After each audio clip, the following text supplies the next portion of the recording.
You're listening to the Back Porch Talk podcast. Danny and Jason had many discussions and debates on the back porch while making pivotal investment moves with assets. That's right, with trading cards. They welcome you to the back porch and right into those discussions about current sports news with a fresh and unique twist. So come on and join us.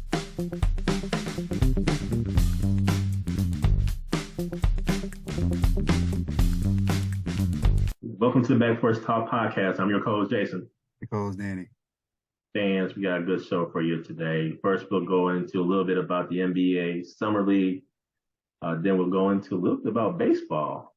And then we'll get into a trading card scenario for you. But first, Danny, to the NBA Summer League and where it is coming down to the end for the Summer League. And the hoopla, the big hype, Victor and the San Antonio Spurs.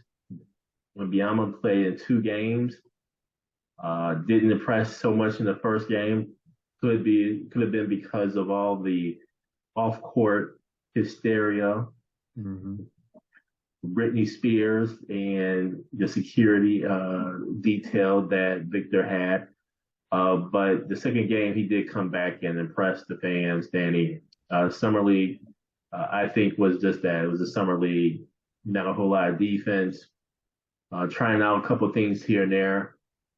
Obviously, the announcement of the in-season tournament, which we talked about in our previous podcast, but nonetheless, Danny, I think it's something to be said about the future greats playing in the Summer League and not being afraid to showcase their talent and to also compete.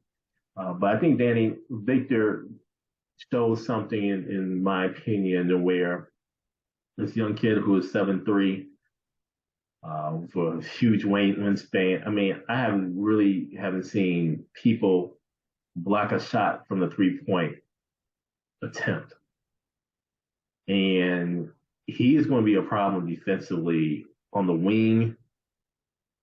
Down low is going to be interesting because I could see a lot of players really try to test him out in his strength.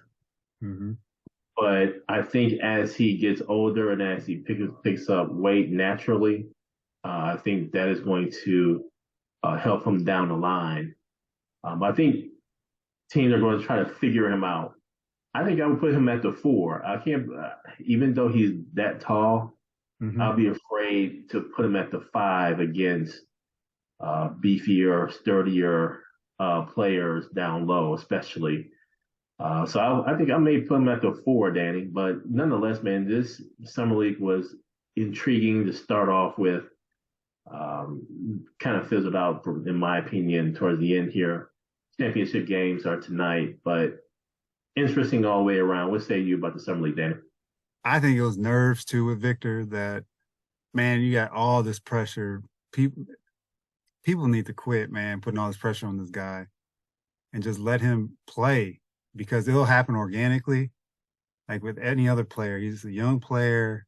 He's coming into a different league because the game is different in the NBA versus the league he's playing in now. And the adjustment, to the culture, just all these different factors involved where over time he'll be fine. But I think it's just these expectations on him, man, they're just unfair, in my opinion. I think they just need to chill and just let him play because they're just trying to set him up for failure.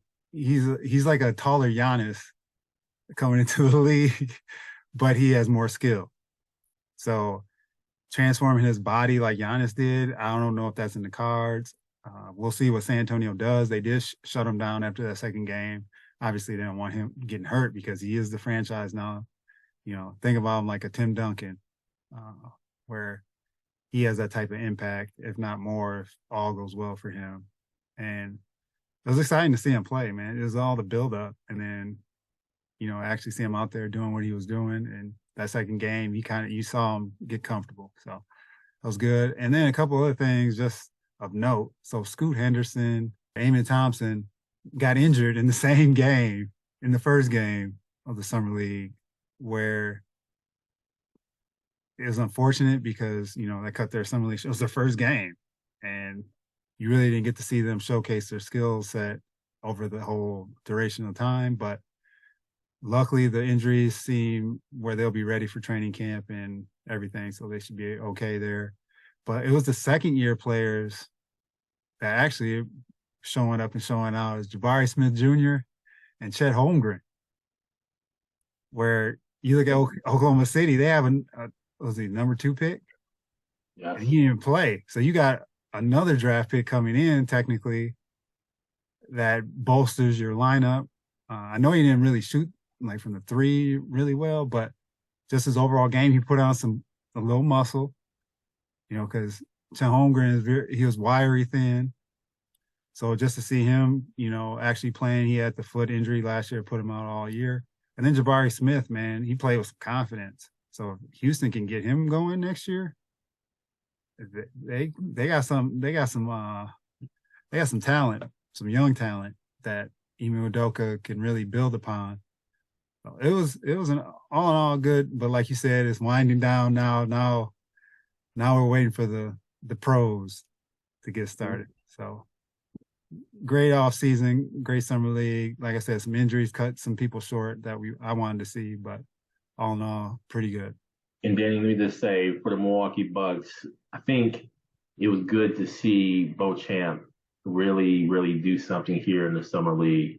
Mm-hmm. I think his summer with Giannis in Greece helped out in terms of his confidence. But nonetheless, man, I think Beauchamp is going to be a real key piece here. And I think with the new coaching staff, I think they're going to really put a premium on developing players. And so I'm really, really intrigued to see what happens moving forward with Beauchamp.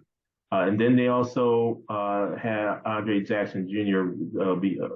To showcase his talents in the summer league here as well. More so a defensive-minded player, it seems like, though. He 6'6", a wing that can defend, which is something that I think we definitely need moving forward. Offensively, not quite there yet, but I think that's where the development kind of comes into play, quite honestly. So it's going to be interesting to see how he really translates into the NBA. I can see him probably being in the G League here, just to get some playing time and kind of really developing that program. But we'll see what happens there, Dan. I think it's going to be really interesting to see Beauchamp out there, whether he's going to be in a starting lineup or if he's going to come right off the bench. I think with the Bucks, they're looking at trade scenarios, possibly with Grayson Allen. I can see when Grayson does get traded, I can see Beauchamp stepping into that starting role. So keep your eye out on that development of Beauchamp. What say you, Danny? I agree, Jason. I think one thing, too, that will be key for Beauchamp is consistently knocking down that outside shot. Mm-hmm. We saw flashes last year when he actually played where he could hit it. It's just being consistent, right? And it's hard, too, sometimes where you're not getting your consistent minutes. Everything's up and down and, you're trying to prepare, but you play basketball, I play basketball.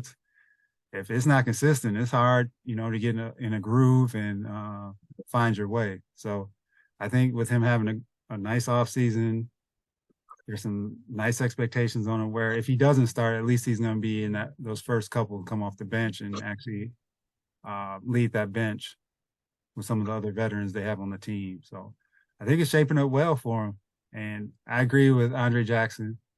I think he'll be a G Leaguer to start, but I think down the line, he'll be someone else that could actually contribute depending on how some of these contracts go over the next year or two. And now, Danny, on to a little baseball news where the Milwaukee Brewers are on a hot streak here. There's some other teams on a hot streak. Like I mentioned the Braves and, some other teams, but I'm mentioning the Milwaukee Brewers. The Brewers have faced off against the Cincinnati Reds right before the All-Star break and immediately thereafter, and they have been on fire. Mm-hmm. They now lead in the division by 2 games over the Cincinnati Reds, and I think a lot of this has to do with one of the comments that was made by pitcher Corbin Burns, and where from what he has heard, the Brewers are actually trying to win baseball games. Now, there were some rumors prior to the season starting that the Brewers may look to trade a lot of the players and look to, in a sense, tank or really kind of lose here. But man, the Brewers have led a division or been in the top 2, 3 in the division. They have now surfaced to the top, and this is even after Cincinnati Reds, like what was it, 9, 10, 11 game win streak and all. The Brewers have prevailed here and now lead the division. So, Danny, we'll see what happens here. But I think this is the Brewers' last good shot here to really do something not only in the division but in the playoffs in the National League. What say you about these Milwaukee Brewers? Jason, the pitching came through, or especially after the last 3 where they swept the Reds. And then Yelich is actually hitting the ball too. So he's making contact. And yeah, no kidding, huh?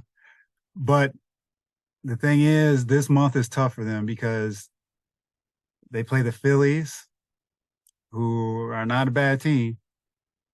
And you got Atlanta and Cincinnati again. So they got a gauntlet coming up. And if they can get through that, I would say just 500. That sets them up well going into August. And then, into, September. And you know how that can go sometimes for some of these teams, because all of a sudden here comes St. Louis out of nowhere. So that's where I think if they can maintain over these next couple of weeks against these tough squads, at least play 500 ball and stay within a couple games in case they do fall back out of the first place spot. As long as they're around there, I think they'll be okay. And like I said, if the pitching can stay as it is, I think they'll be in good shape, man. So I'm looking forward. I'm definitely looking forward to that Braves series, because that's going to be one where that would more or less show kind of where they're at, because Atlanta is just on a different level. Fire. Right? I have to admit, Atlanta's on fire. Yeah. I hope some of that rubs off on my Atlanta Falcons, but I digress. Here we go, man. But Atlanta's on fire. So if they can play Atlanta tough, that'll be good for them, to give them some confidence to know that they can finish this out strong. But like I said, Cincinnati is going to be there because they're playing well and they shut them down. That was a great series before the break, and then after the break, and they've won 7 of 10. Let's see what they can do and keep it going. And Danny, just as we're talking about baseball here, I definitely have to mention the HBCU Swingman Classic that was headed up by Ken Griffey Jr. right before All-Star weekend and All-Star festivities. And this was an opportunity to showcase HBCU talent.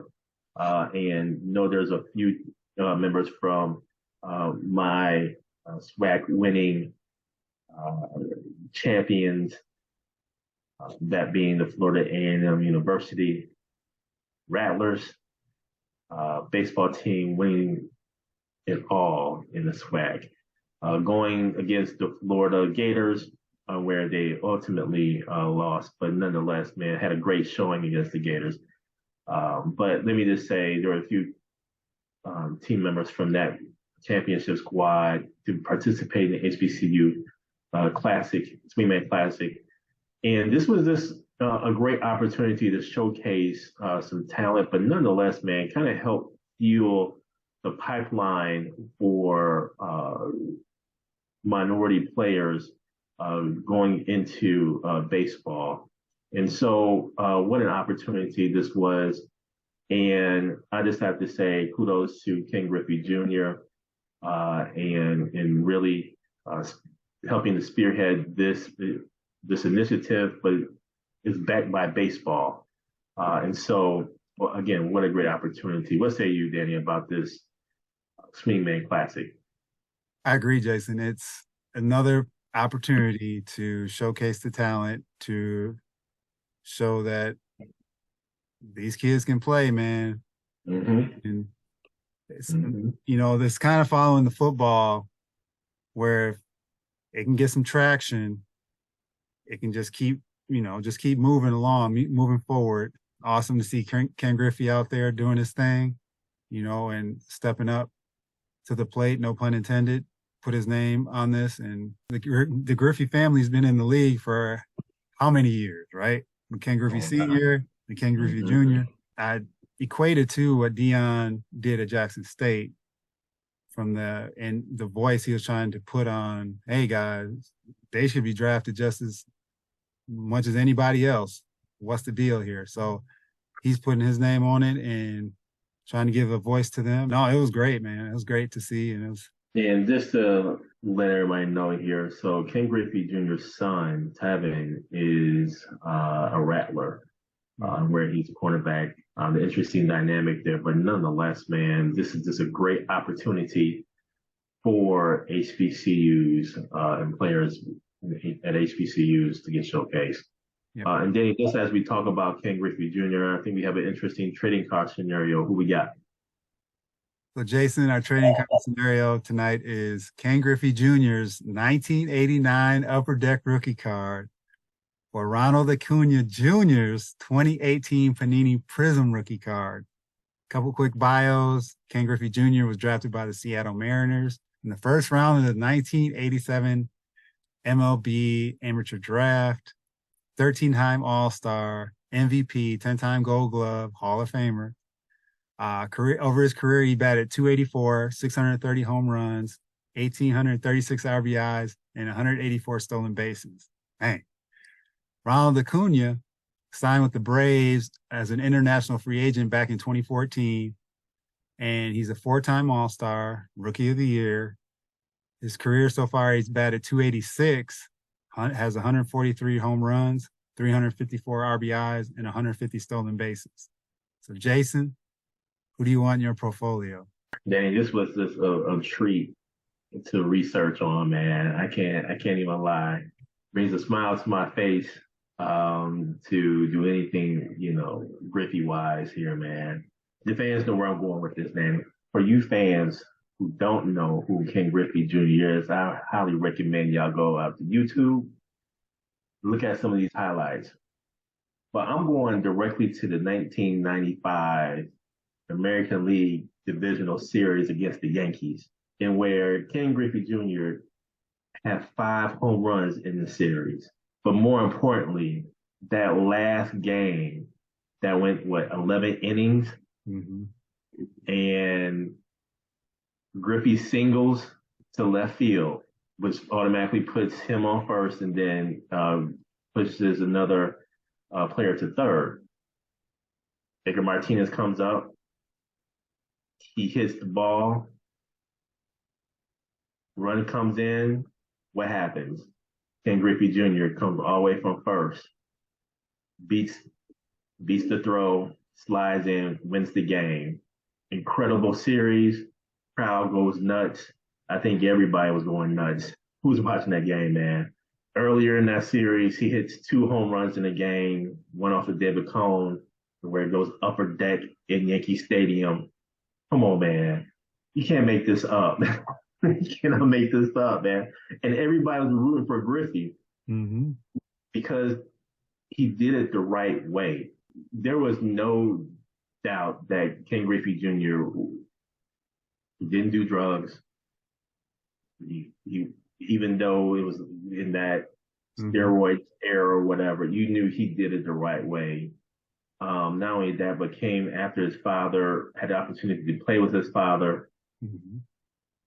But he earned every bit of his kudos, every bit of his accolades he earned.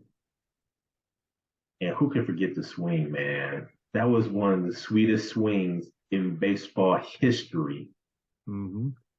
But also what was great in baseball history was the backwards hat, how he wore it. With the diamond stud in it, come on. Diamond stud in his ear, come on, man. Baseball hadn't seen anything like that before, man, back then. And so with that cultural phenomenon, but had 630 home runs and had 99.3% of the votes for him to become a first ballot Hall of Famer. And I don't know who the hell didn't vote for him as a first ballot Hall of Famer. They need to be stripped of their right to vote in the Baseball Hall of Fame, because he's definitely first ballot. Now, maybe it's because they have precedents of not voting anybody in first ballot Hall of Fame, and baseball voters kind of get kind of crazy like that.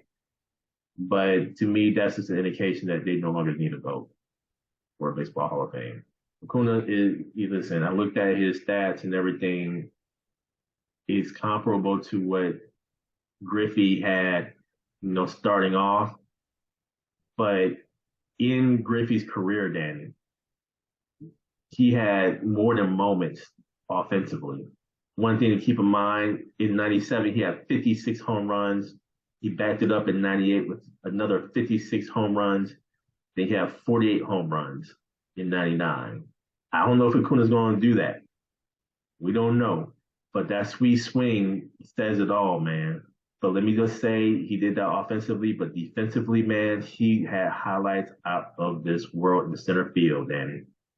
You talking about overwall catches, and oh my gosh, things that he did on the field cannot be duplicated.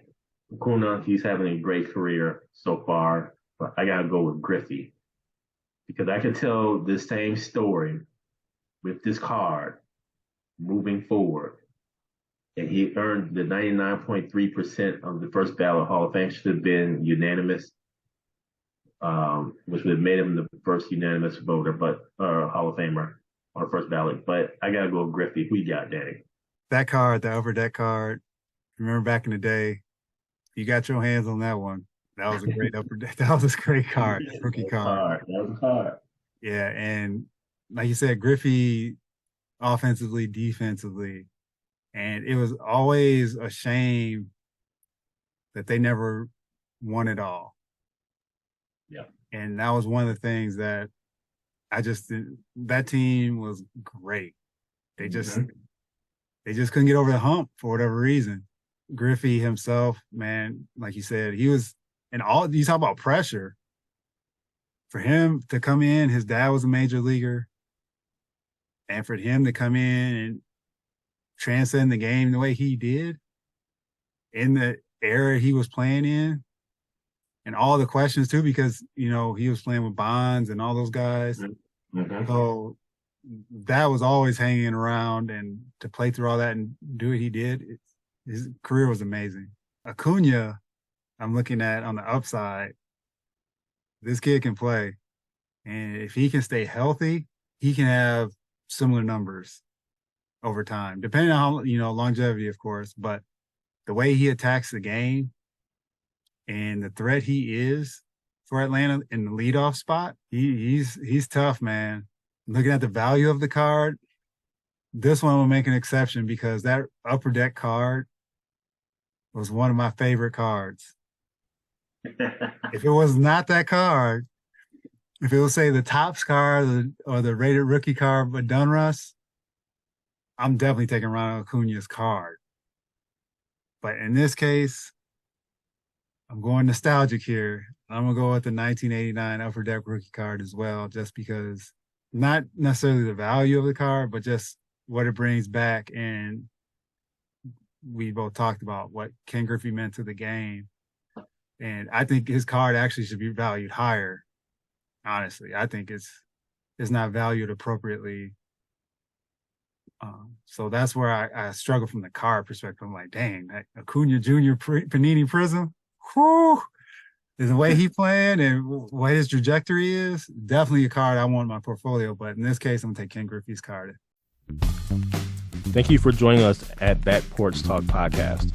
You can also join us on Twitter by tweeting us at @back_podcast. For more information, you can go to our website, which is backporchtalkpodcast.com. You can also email us at backporchtalkpodcast@gmail.com. Again, thank you for joining us, and remember that there's enough hate in the world, so go ahead and spread a little love.